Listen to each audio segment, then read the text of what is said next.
Alright, we are going to continue talking about trig identities. Alright, and simplifying them. Alright, so the first example says simplify the expression sine cubed x plus sine x cosine x using factoring and our identities. So I noticed that both terms have a sign in it. So I'm going to factor out a sine x. If I factor out a sine x from both terms, I'm going to get sine squared x plus cosine squared x. Anytime you have sine squared plus cosine squared, you can replace it with 1. So this becomes sine x times 1, which just reduces down to sine x. This whole thing is no different than sine x. Pretty cool? Alright, so if we look at this one, we want to simplify this expression. Well, I'm going to rewrite this so I have secant x plus 1 times secant x minus 1 all over sine squared x.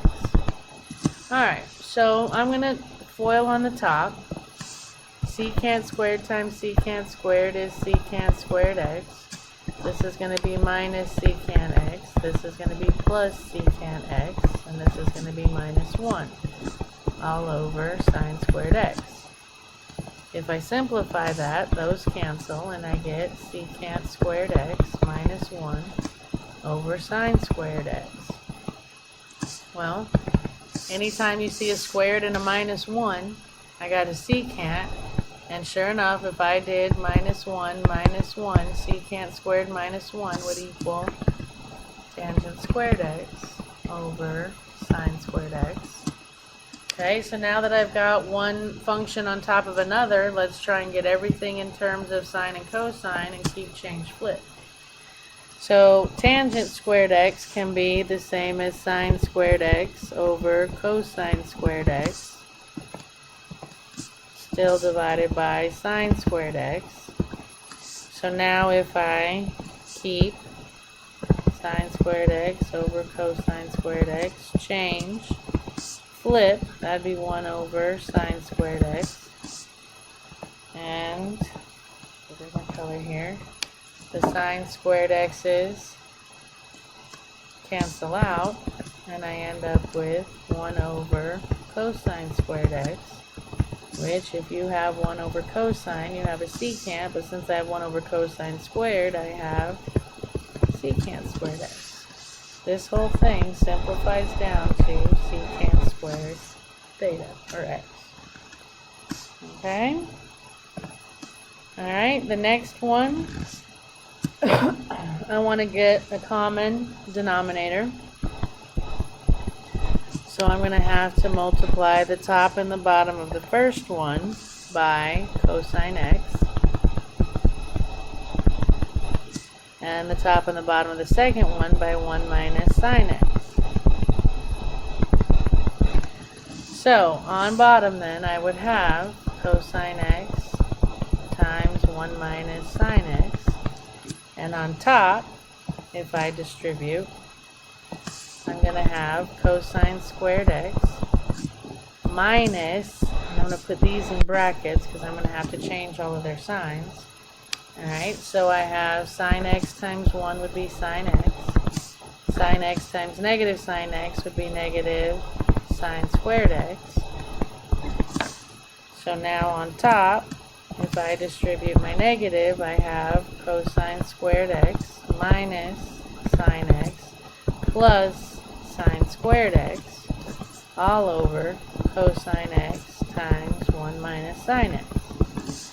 Well, on top, you can rearrange this. I can say that that's cosine squared x plus sine squared x minus sine x over cosine x times 1 minus sine x. Why'd you do that, miss? Because now look, anytime I have a cosine squared plus a sine squared, I can replace that with 1. So now on top I have 1 minus sine x over cosine x times 1 minus sine x. And now you can see those binomials match, and I'm left with 1 over cosine x. And when you have 1 over cosine x, that's the same as secant x. I love these. These are so fun to get them to reduce down to something so simple after they were so complicated. Alright, you try this one, hit pause, come back when you're ready. And hopefully you got cosine cubed. Okay, this one looks adding and subtracting. I look for factoring. They both have a cosine, so if I factor out a cosine theta, that would leave me 1 minus sine squared theta. Anytime you see ones and sines and squares, okay, if I look up here, if I put sine squared, in other words, I need sine on the other side, so if I subtracted sine squared, 1 minus sine squared theta equals cosine squared. So I can replace that with cosine squared times cosine would give me cosine cubed theta. Okay? Alright, try this one, hit pause, come back when you're ready. And hopefully you got cotangent squared theta. Me personally, there's nothing to factor because I don't have any addition or subtraction, so I'm going to try and rewrite everything in sine and cosine. So cosecant I can rewrite as 1 over sine theta. Cotangent I can rewrite as cosine theta over sine theta. And on bottom I can write that as 1 over cosine theta. So now if I simplify that on top, I'm going to have 1 times cosine theta, which is cosine theta, over sine squared theta, over, on the bottom, we still have 1 over cosine theta. So now if I keep, change, flip, nothing cancels, so top times top, I get cosine squared theta over sine squared theta. But when you have cosine over sine, you have a cotangent, but since they're squared, you have a cotangent squared theta. Okay? Hit pause, come back when you're ready.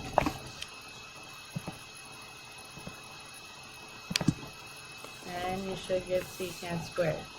Again, when you got a bunch of squares, always look for 2 of them that make up a 1. And I've got a sine squared plus a cosine squared, so I can add those and get 1 plus tan squared. And then if I look over in the tan squared, 1 plus tan squared equals secant squared. Done. Alright, so next we are going to find all values of x in the interval 0 to 2 pi. So we're looking at the whole circle. That solve cosine cubed over x, cosine cubed x divided by sine x equals cotangent x. Alright, so here's what I'm going to do. I've got to get this down to one function, or at least factor, okay? So let's see, I have cosine cubed x over sine x equals cotangent x. Well, the first thing I'm going to do is get rid of that fraction. So I'm going to multiply both sides by sine x. That gives me cosine cubed x equals sine x times cotangent x, which I'm going to rewrite cotangent as cosine x over sine x, because now the signs cancel. So now I have cosine cubed x equals cosine x.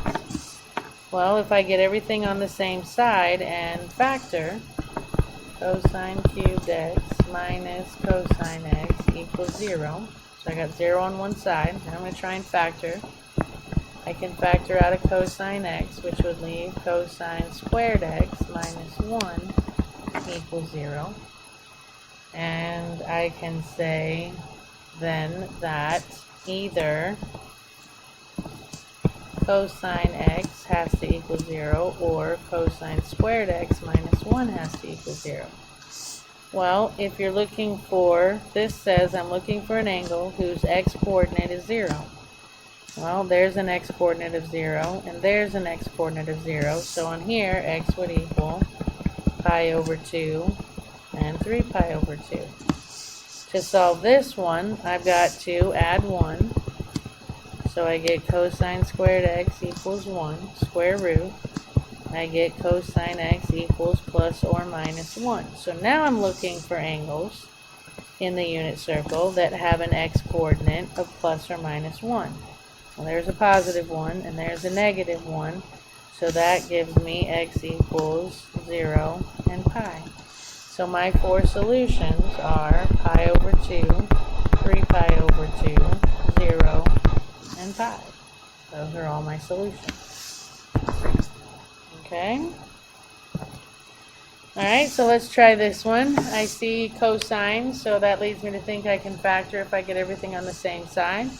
So I'm going to minus cosine x, which gives me 2 cosine squared x minus cosine x equals 0. Let's factor out the cosine. So if I factor out a cosine x, that's going to leave 2 cosine x minus 1 equals 0. Now if I set both sides equal, or set both factors equal to 0, I can say that cosine x has to equal 0, or 2 cosine x minus 1 has to equal 0. To solve the first one, you're looking for all angles in a unit circle that have an x-coordinate of 0, which would be pi over 2 and 3 pi over 2.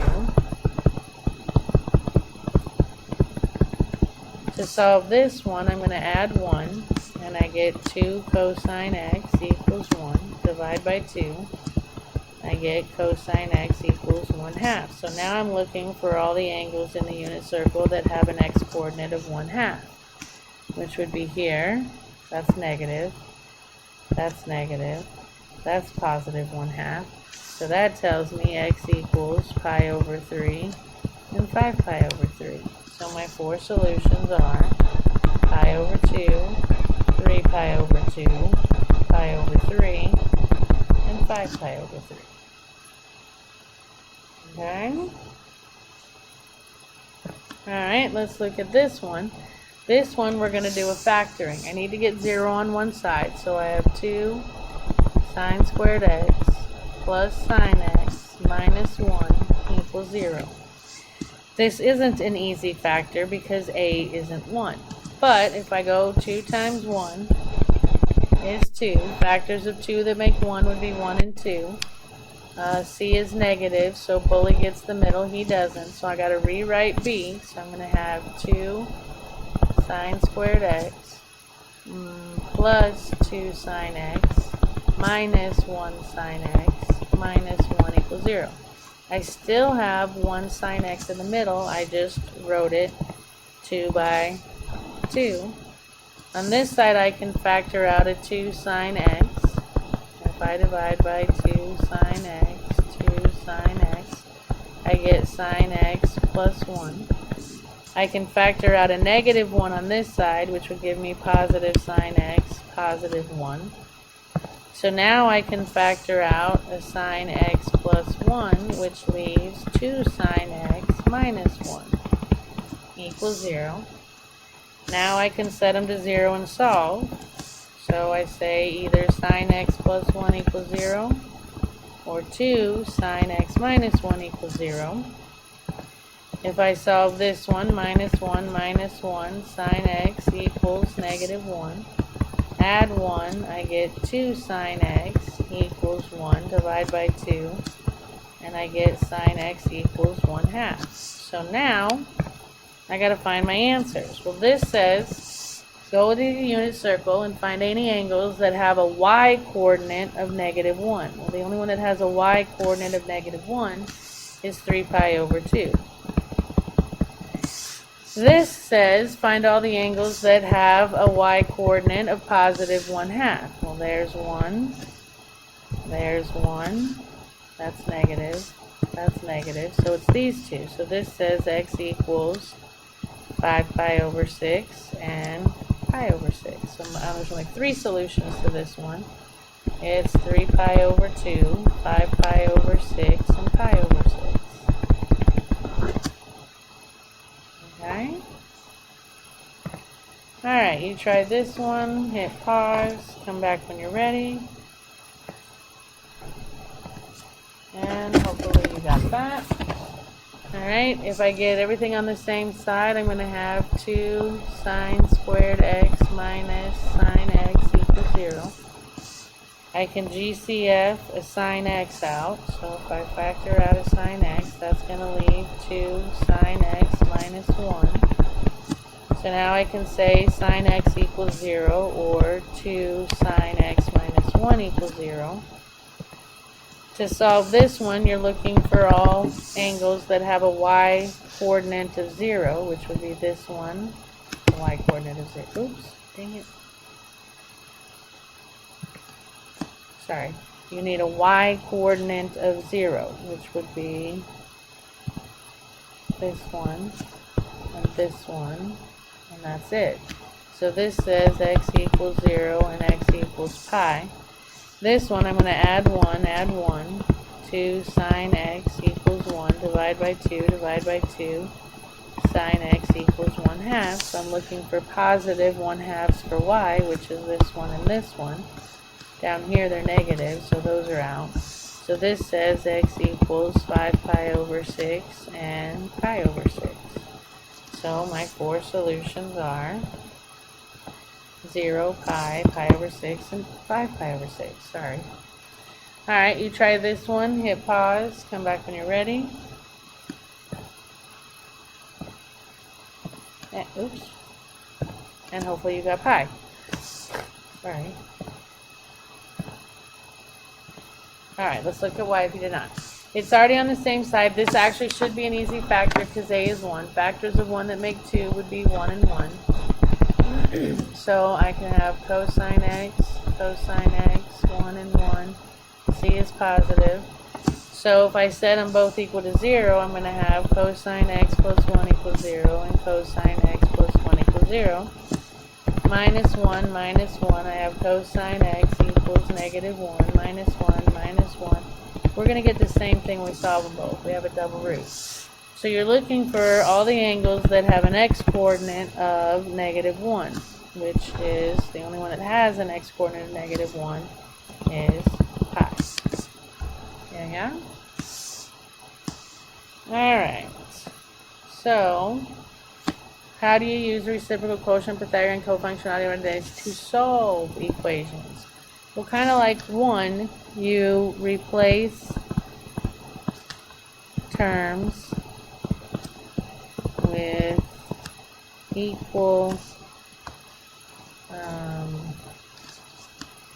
values.